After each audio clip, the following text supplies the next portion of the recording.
Hi everyone, welcome to TechnoJP YouTube channel. இது ஒரு knowledge sharing session. வாங்க ட்ரைனிங்குள்ளே போகலாம்.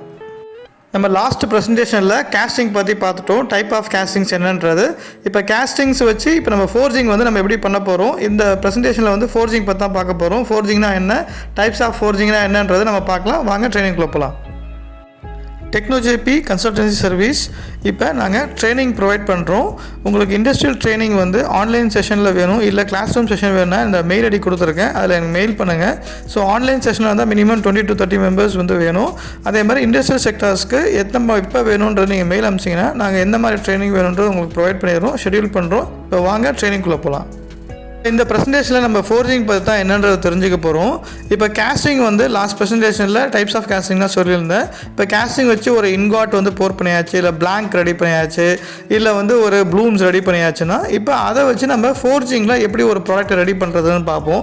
இப்போ கேஸ்டிங்கில் இருக்கிற நம்ம பிளாங்க்ஸோ இல்லை ப்ளூம்ஸோ இல்லை இன்காட்ஸோ இப்போ ஃபோர்ஜிங்கில் வந்து என்ன ஷேப் வேணும், என்ன ப்ராடக்ட் வேணுன்றதை நம்ம ஹேமர் பண்ணி அதை ரெடி பண்ண போகிறோம். இதை வந்து டைலையும் ரெடி பண்ணுவாங்க, இல்லை ஓப்பன் டையும் இருக்குது, க்ளோஸ் டை இருக்குது, ஹார்ட் ஃபோர்ஜிங் இருக்குது, கோல்ட் ஃபோர்ஜிங் இருக்குது, அப்படி ரைட் பண்ணுவாங்க. இப்போ வந்து ஃபோர்ஜிங் வந்து எப்படி பண்ணுறாங்கன்னா ஹேமர் மாதிரி பண்ணுவாங்க. நியூமேட்டிக் ஹேமர் இருக்குது, இல்லைனா வந்து ஹைட்ராலிக் ஹேமர்ஸ் இருக்குது, ப்ரெஸ் இருக்குது. அதை வச்சு தான் நம்ம வந்து இப்போ ஒரு ஃபோர்ஜிங் மெட்டீரியல் வந்து ரெடி பண்ண போகிறோம். இப்போ ஃபோர்ஜிங் ரெடி பண்ணுறதுக்கு பழைய காலத்தில் வந்து வெப்பன்ஸ் நைஃப்லாம் ரெடி பண்ணுவாங்க, இல்லை கடப்பார் ரெடி பண்ணுவாங்க. அது எப்படி ரெடி பண்ணுவாங்கன்னா ஒரு மெட்டீரியலை வச்சு ஹீட் பண்ணி அதை வந்து ப்ரெஸ் பண்ணி ஹேமரால் வந்து அதை அடித்து என்ன பண்ணுவாங்கன்னா வேண்டிய ஷேப்புக்கு வந்து கொண்டு வருவாங்க. ஸோ அதுதான் வந்து சிம்பிள் ஃபோர்ஜிங் மெத்தடு. இதுலேயும் அதே மாதிரி தான். பட் இண்டஸ்ட்ரீஸில் வந்து மிஷின்ஸ், ஹேமர் மிஷின்ஸ், ப்ரெஸ்ஸு அது மாதிரி வச்சு தான் நம்ம ரெடி பண்ண போகிறோம். இப்போ எத்தனை டைப் ஆஃப் ஃபோர்ஜிங் இருக்குன்னு பார்த்துடலாம். அதே மாதிரி ஃபோர்ஜிங் வந்து எப்படி பண்ணுறாங்க, எதுக்கு பண்ணுறாங்கன்றதை நம்ம பார்த்துடலாம். இப்போ டைப் ஆஃப் ஃபோர்ஜிங்ஸில் வந்து சொன்ன மாதிரியே ஹார்ட் ஃபோர்ஜிங் இருக்குது, கோல்ட் ஃபோர்ஜிங் இருக்குது, open die forging, close die forging. இப்போ என்னென்ன டைப்பில் வந்து என்னென்ன டெஃபினேஷன்றது பார்க்கலாம். ஹார்ட் ஃபோர்ஜிங்னா என்ன, கோல்ட் ஃபோர்ஜிங்னா என்ன, அதுக்கப்புறம் ஓப்பன் டை ஃபோர்ஜிங்னா என்ன, க்ளோஸ் டை ஃபோர்ஜிங்லான்றது நெக்ஸ்ட் ஸ்லைடில் வந்து நம்ம ப்ரீஃபாக பார்த்துடலாம். இப்போ ஹார்ட் ஃபோர்ஜிங்காக என்னன்றது பார்த்துலாம். ஹார்ட் ஃபோர்ஜிங் அப்படின்னா வந்து ஒரு பிளாங்க்ஸை வந்து நம்ம வந்து ரெடி பண்ணி வச்சுருக்கோம், அதை வந்து ஹீட் பண்ணணும்.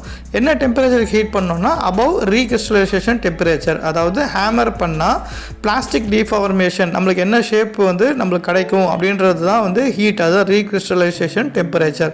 அந்த டெம்பரேச்சரில் அந்த மெட்டீரியலை வந்து நம்ம ஹீட் பண்ணிவிட்டு என்ன பண்ணுவோம்னா ஹேமர் பண்ணுவோம்.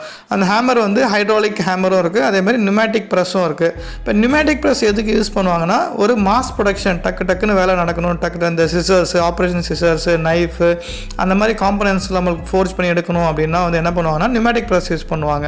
இப்போ பெரிய பிளாங்க்ஸு ஷேப் வந்து அக்யூரேட்டாக வரணும் அப்படின்றதுக்கு வந்து ஹைட்ராலிக் ப்ரெஸ் யூஸ் பண்ணுவாங்க.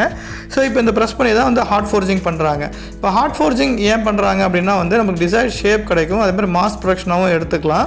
இப்போ வந்து கேஸ்டிங்கில் வந்து இருக்கிற ஸ்ட்ரக்சர் வந்து ஹோமோஜினியஸ் ஸ்ட்ரக்சர், ஒரு பெரிய ஸ்ட்ரக்சராக இருக்குது அப்படின்னா வந்து இப்போ இதில் வந்து ஃபோர்ஜிங்கில் வந்து ஹேமர் பண்ணும்போது என்ன ஆகும்னா அந்த ஸ்ட்ரக்சர்லாம் வந்து கோர்ஸ் ஃபைன் ஸ்ட்ரக்சராக ஆகும்.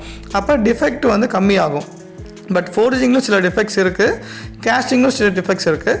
பட் கேஸ்டிங்கோட ஃபோர்ஜிங்கில் வந்து டிஃபெக்ட்ஸ் கம்மி. அதே மாதிரி மெட்டீரியல் வந்து ப்ராப்பராக ஸ்ட்ரக்சர் வந்து ப்ராப்பராக இருக்கும் எல்லா இடத்துலையுமே. So easy to produce. அதேமாதிரி மாஸ் ப்ரொடக்ஷனுக்கு யூஸ் ஆகும். ஃபேஸ்னஸ், ஸ்டட்டு, நட்டு அந்த மாதிரிலாம் ப்ரொடியூஸ் பண்ணுறதுக்கு யூஸ் ஆகும். இப்போ ஹார்ட் ஃபோர்ஜிங் அப்படின்றது வந்து என்னென்னா ஒரு பிளாங்க் ஒரு ஷேப் இருக்குது. ஃபார் எக்ஸாம்பிள் ஒரு 10 inch ஹைட் இருக்குது அப்படின்னா வந்து அதை வந்து நம்ம வந்து 1 inch நம்ம அதை ப்ரொடியூஸ் பண்ணோம், இல்லை 2 inch ப்ரொடியூஸ் பண்ணோம்னா 2:10, 10:2 ரேஷியோ, அதாவது 10 inch இருக்கிறத வந்து 2 ரேஷியோ வந்து ப்ரொடியூஸ் பண்ணியிருக்கோம். அதுதான் வந்து ஃபோர்ஜிங். இப்போ நார்மலாக சில ஸ்டாண்டர்டில் வந்து 4:1 அப்படின்னு கேட்பாங்க, இல்லை 7:1 கேட்பாங்க. அப்போ 4:4 இன்ச்சை வந்து என்ன பண்ண போகிறோம், 1 inch வந்து ஆக போகிறோம். அப்போ வந்து ஸ்ட்ரக்சர் அப்போ எப்படி இருக்குன்னு பார்த்துக்குங்க. அதேமாதிரி உள்ளே இருக்கிற டிஃபெக்ட்ஸ், ப்ளோ ஹோலோ இருந்தாலும் எல்லாமே வந்து கிளியர் ஆகிடும். பட் ஃபோர்ஜிங்கில் சில டிஃபெக்ட்ஸ் இருக்கும், அதெல்லாம் வந்து தனி ப்ரெசன்டேஷனில் பார்க்குறேன். இதுதான் வந்து ஹார்ட் ஃபோர்ஜிங். அதாவது ரீகிறிஸ்டலைசேஷன் டெம்பரேச்சரில் நம்ம ப்ரெஸ் பண்ணி அதை வேண்டிய ப்ராடக்ட்டை வந்து நம்ம வெளியே எடுக்கிறோம். அதுதான் வந்து ஹார்ட் ஃபோர்ஜிங். இப்போ முந்தைய ஸ்லைட் நம்ம ஹாட் ஃபோர்ஜிங் பற்றி பார்த்தோம். இப்போ கோல்டு ஃபோர்ஜிங் வந்து என்னென்னா சில மெட்டீரியல்ஸ் வந்து ஹேமர் பண்ணாலே அதோட ஷேப் வந்து சேஞ்ச் ஆகும். இப்போ அந்த மாதிரி மெட்டீரியல்லாம் வந்து நம்ம கோல்டு ஃபோர்ஜே பண்ணிடலாம், ஹாட் ஃபோர்ஜ் பண்ணணுன்னு அவசியம் இல்லை. ஸோ இப்போ கோல்டு ஃபோர்ஜிங்னா நார்மல் ரூம் டெம்பரேச்சரில் அந்த பிளாங்க்ஸை வந்து நம்ம என்ன பண்ணுவோம், ஷீட் மெட்டல்ஸ் அந்த மாதிரிலாம் இருக்கிறது வந்து நம்ம ஷேப்புக்கு கொண்டு வரலாம். ஸோ அதுதான் வந்து கோல்டு ஃபோர்ஜிங். இதுலேயும் வந்து நியூமேட்டிக் ப்ரெஸ், ஹைட்ராலிக் ப்ரெஸ் வந்து என்ன வேணுமோ யூஸ் பண்ணிக்கலாம். மாஸ் ப்ரொடக்ஷனாகவும் இதில் வந்து கொண்டு வந்துக்கலாம். இதுதான் வந்து கோல்டு ஃபோர்ஜிங்கோட டெஃபினேஷன். இப்போ இந்த ஸ்லைடில் வந்து ஓப்பன் டை ஃபோர்ஜிங் பற்றி தான் நம்ம பார்க்க போகிறோம். இப்போ ஓப்பன் டை ஃபோர்ஜிங்கோ இல்லை க்ளோஸ் டை ஃபோர்ஜிங்கோ இப்போ வந்து நம்ம hot forging or cold forging, அதாவது ஒரு மெட்டீரியலை வந்து ஹீட் பண்ணி ஹேமர் பண்ணுறோம், இல்லை ஹீட் பண்ணாமலே ஹேமர் பண்ணுறோம். இப்போ இதுதான் வந்து ஒரு மெத்தடு. இப்போ ஓப்பன் டை ஃபோர்ஜிங்கில் என்னென்னா ஒரு ஹேமரில் வந்து ஃப்ளாட் சர்ஃபேஸாக இருக்கும். ஏன்னா வந்து நம்ம அடிக்கிற பிளாங்க் வந்து ரவுண்ட் ஷேப்பு இல்லை ஸ்கொயர் ஷேப்பு இல்லை ரெக்டாங்குலர் ஷேப்பு அந்த மாதிரி வேணும் அப்படின்னா நம்ம ஓப்பன் டை ஃபோர்ஜிங்கில் வந்து ரெடி பண்ணிக்கலாம். ஸோ இதுதான் வந்து open die forging without die, அதாவது வேண்டிய ரவுண்ட் ஷேப்போ இல்லை வந்து சர்க்குலர் ஷேப்போ இல்லை வந்து பார்த்தீங்கன்னா ஸ்கொயரு ரெக்டாங்குலர் அந்த மாதிரி வெறும் ஒரு பிளாக்ஸாக ரெடி பண்ணுறதுக்காக தான் வந்து ஓப்பன் டை ஃபோர்ஜிங் அப்படின்னு சொல்லுவாங்க. So this is also one type of forging. இதில் வந்து ஹாட் பண்ணியும் ஏதாவது ஹீட் பண்ணியும் அந்த மெட்டீரியல் யூஸ் பண்ணிக்கலாம், அப்படியே கோல்ட் டைப்பாக வந்து பண்ணிக்கலாம். இதுதான் வந்து ஓப்பன் டை ஃபோர்ஜிங்கோடைய டெஃபினிஷன். இப்போ API 6A அந்த மாதிரி ப்ராடக்ட்டில் வந்து சில வால்ஸ் பண்ணுவாங்க. அந்த மாதிரி ரெக்குவயர்மெண்ட் இருக்கும்போது என்னென்னா இந்த ஓப்பன் டை ஃபோர்ஜிங்க்கு ஒரு ஸ்டாண்டர்ட் இருக்குது, API 20B அப்படின்ற ஒரு ஸ்டாண்டர்ட் இருக்குது. அதை பேஸ் பண்ணி தான் வந்து இந்த ஓப்பன் டை ஃபோர்ஜிங்கில் வர மெட்டீரியலோடைய டெஸ்ட் பீஸு, டெஸ்ட் கூப்பன், அதே மாதிரி ரிடக்ஷன் ரேஷியோ 4:1 சொன்ன பார்த்தீங்களா, அந்த மாதிரி ரிடக்ஷன் ரேஷியோலாம் இதில் தான் வந்து பண்ணுவாங்க. ஸோ இதில் நிறைய லெவல்ஸ் இருக்குது, 1 to 4 லெவல்ஸ் இருக்குது, குவாலிட்டி லெவல் இருக்குது. ஸோ அதை பேஸ் பண்ணி தான் வந்து இதில் PSL1, PSL2, PSL3, PSL4 இருக்குது. ஸோ API 20B அப்படின்ற ஒரு ஸ்டாண்டர்ட் ரெக்குவயர்மெண்ட்டும் இந்த ஓப்பன் டை ஃபோர்ஜிங்கில் இருக்குது. ஸோ இது வந்து ஒரு ரெக்குவயர்மெண்ட், வந்து ஒரு இன்சைட் வந்து உங்களுக்கு சொல்கிறதுக்காக. இப்போ லாஸ்ட் ஸ்லைடில் வந்து நம்ம ஓப்பன் டை ஃபோர்ஜிங் பற்றி பார்த்துட்டோம். இப்போ இந்த ஸ்லைடில் வந்து க்ளோஸ் டை ஃபோர்ஜிங் பற்றி பார்க்க போகிறோம். க்ளோஸ் டை அப்படின்னா என்னென்னா இப்போ ஒரு கேஸ்டிங்கில் ஒரு ப்ராடக்ட்டோ என்ன காம்பனண்ட் வேணுமோ அதில் வந்து ஒரு டையில் வந்து நம்ம வந்து போர் பண்ணுவோம் இல்லைங்களா. அதே மாதிரி தான் இதுலேயும் டாப் டை இருக்கும், பாட்டம் டை இருக்கும். என்ன ஜாப் வேணுமோ, வால்வ் வேணும்னா வால்வு, இல்லை கியர் வேணும்னா கியர், இல்லை ஷாஃப்ட் வேணும்னா ஷாஃப்ட்டு, எந்த மாதிரி நம்மளுக்கு வேண்டிய ப்ரொஃபைலில் வந்து நம்ம டையை ரெடி பண்ணிக்கலாம், top die and bottom die. So இப்போ வந்து அதில் ஒரு பீஸை வச்சுட்டு நம்ம ஹீட் பண்ணியோ இல்லை கோல்டு வந்து இதில் நம்ம வந்து அந்த ஆப்ஜெக்டை வந்து ரெடி பண்ண போகிறோம்.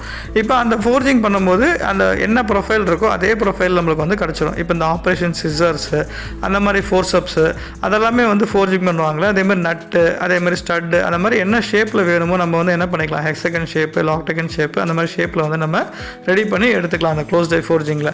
இப்போ இந்த க்ளோஸ் டை ஃபோர்ஜிங்கில் வந்து API 6A இப்போ வால்வ் அப்படின்னா வந்து API 20C அப்படின்றது தான் ஒரு ஸ்டாண்டர்டு. ஸோ இதுலேயே வந்து டிஃப்ரெண்ட் குவாலிட்டி லெவல்ஸ் இருக்குது, ப்ராடக்ட் லெவல்ஸ் இருக்குது. ஸோ இதிலே வந்து நம்ம வந்து ரிடக்ஷன்ஸ் ரேஷியோஸ் இருக்குது. அதுபடி தான் வந்து இந்த ஆப்ஜெக்டிவ் ப்ராடக்ட்டை வந்து நம்ம ரெடி பண்ண போகிறோம். இதுதான் வந்து க்ளோஸ் டை ஃபோர்ஜிங்ஸு. ஓகேங்களா, இதுதான் வந்து ஃபுல் டே ப்ரெசன்டேஷனு. இப்போ அதர் டைப்ஸ் வந்து நான் நெக்ஸ்ட் ப்ரெசன்டேஷன் சொல்கிறேன். அதாவது அதர் டைப் ஆஃப் ஃபோர்ஜிங் இருக்குது, பார்ட் 2 அப்படின்றது செஷனில் வந்து உங்களுக்கு ஃபுல்லாகவே நான் சொல்கிறேன். இப்போ ஃபோர்ஜிங்னா என்ன, டைப்ஸ் ஆஃப் ஃபோர்ஜிங்னா பார்த்துட்டோம். இது வந்து வெறும் பார்ட் 1 தான். பார்ட் 2ல் உங்களுக்கு அதர் டைப்ஸ் ஆஃப் ஃபோர்ஜிங்ஸ் இருக்குது. இந்த ப்ரெசன்டேஷனில் உங்களுக்கு எதனா டவுட் இருந்தால் கமெண்ட் செக்ஷனில் கொடுங்க. அதேமாதிரி உங்களுக்கு எதனா ப்ரெசன்டேஷன் வேணுனாலும் நீங்கள் கமெண்ட் செக்ஷன் கொடுங்க. அதை ப்ரிப்பேர் பண்ணிவிட்டு உங்களுக்கு நாலேஜ் வந்து நாங்கள் ஷேர் பண்ணுறோம். Thanks to everyone. இந்த ஃபுல் ப்ரெசன்டேஷன் நீங்கள் பார்த்துருப்பீங்க. உங்களுக்கு பிடிச்சிருந்தா லைக் பண்ணுங்கள், அதேமாதிரி நோன் பர்சனுக்கு ஷேர் பண்ணுங்கள். எனக்கு மோட்டிவேட் பண்ணணும்னு நினச்சிங்கன்னா சப்ஸ்கிரைப் பண்ணுங்கள். நோட்டிஃபிகேஷன் பெல் பட்டனை வந்து ப்ரெஸ் பண்ணுங்கள். ஸோ தட் உங்களுக்கு அடுத்த போகிற ப்ரெசன்டேஷன் வந்து உங்களுக்கு நோட்டிஃபை ஆகும். Thanks to everyone. Thanks to my teammate. நம்ம நெக்ஸ்ட் ப்ரெசன்டேஷனில் மீட் பண்ணலாம். Until then bye from Techno JP.